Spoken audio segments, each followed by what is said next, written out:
Паника, хистерија, хаос. Загаден извор од Рашче.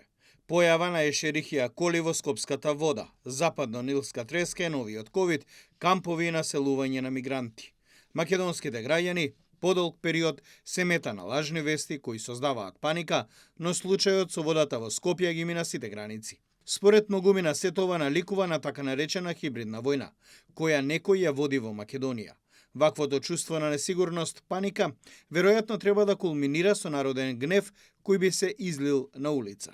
Сценарио кое може да ќерат само опозицијските партии, кои не бираат средства за да си го кренат рейтингот. Па така не поминува дена опозицијската СДСМ да не свикува пресконференции на кои индиректно шири паника за секакви теми.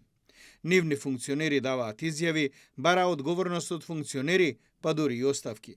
Но експертите велат дека во одговорно општество паниката треба да се смирува, а не да се подгрева. Сите субјекти во државата, особено оние што се државотворните субјекти, независно дали се политички партии, здруженија на граѓани, сите оние институции кои што се одговорни за сегментарен дел од сето она што сега го дискутираме, едноставно треба да се стават во функција на смирување на тензиите и за искажување или евентуално за потврдување на вистината во функција на тоа дека водата не е загадена и дека таа е добра за консумирање.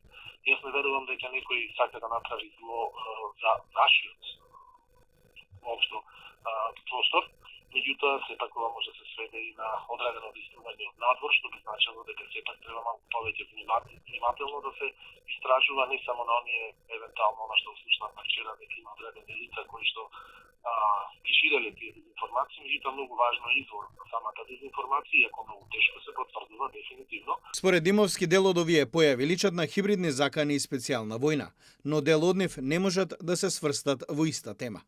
Најдобар пример за хибридна војна представува последната паника, која се расшири во главниот град. Загадена е Скопската вода.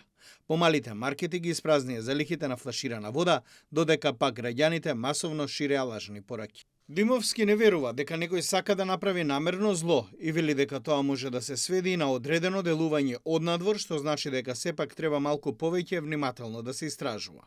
Но сепак се види како се тие шерувани, како се пренесувани до јавноста и кој е практично изворот на сето тоа, затоа што ако се работи за надворешен фактор, тоа ќе имаме сосема поинаква слика, а ако се работи за внатрешен фактор, тоа ќе имале исто така поинаква слика, меѓутоа многу појасни мотиви со што тоа се прави, затоа што сепак кај кривичното дело тероризам дефинитивно се цени самиот мотив и што али тие да постигнат, али крајно колку го постигнале сиот тој ефект. Димовски додава дека ако се гледа елементот на она што беше кажано дека сето тоа е терористичко делување, треба законски да се касни.